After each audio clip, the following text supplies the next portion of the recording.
Què li ha portat rodar aquesta pel·lícula a vostè?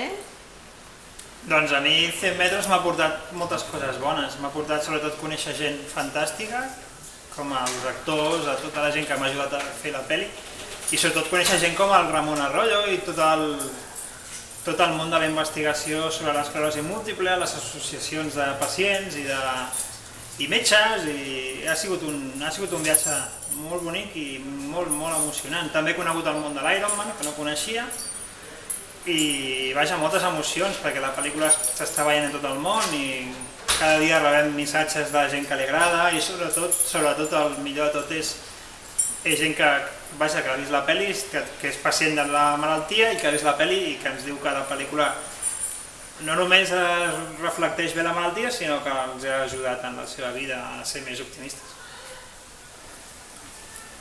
Quines opinions ha rebut per part dels espectadors que han vist la pel·lícula? Les opinions dels espectadors han sigut boníssimes.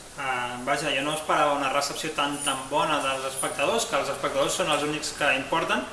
Després la crítica ha hagut de tot, ha hagut opinions molt bones, opinions no tan bones, però vaja, no sé qui fa pel·lícules perquè la gent els crítics, que ni tan sols paguen les entrades, els únics que compten són els espectadors, i nosaltres rebem cada dia desenes de missatges de gent que l'ha vist i que està supercontenta d'haver-la vist, i això és el més important, que la gent real, la gent que va al cine, li agradi la pel·li.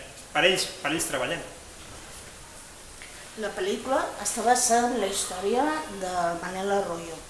Què t'ha portat conèixer Manel Arroyo, Ramon Arroyo, i fer la pel·lícula? Doncs el Ramon Arroyo, que és la persona amb la que es basa la pel·lícula, i jo ens hem fet molt amics fent la pel·li. Ell m'ha portat naturalment molts coneixements sobre una malaltia que jo tinc la sort de no patir, i també veure com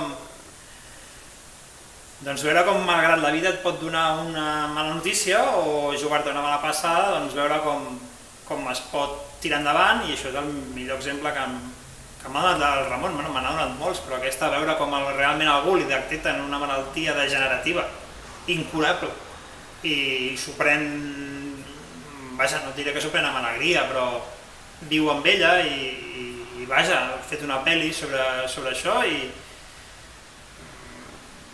és fantàstic veure que hi ha gent que se supera cada dia, i és un exemple de que si una persona amb esclerosi múltiple pot fer un Ironman, naturalment no totes les persones amb esclerosi múltiple poden fer un Ironman, però vaja, el millor exemple és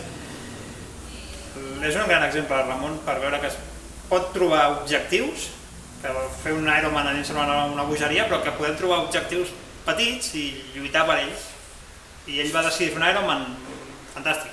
Jo vaig decidir fer una pel·li, i que tots nosaltres podem trobar objectius i lluitar per aconseguir-los, i si no els aconseguim, doncs no els aconseguim, no passa res, i si els aconseguim, doncs això que guanyem, però l'alternativa és quedar-se lamentant-se i al final acabarem tots al mateix lloc. O sigui que no val la pena.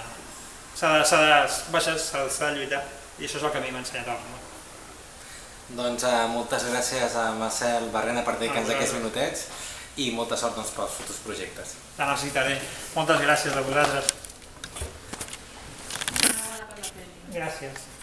Bueno, gràcies.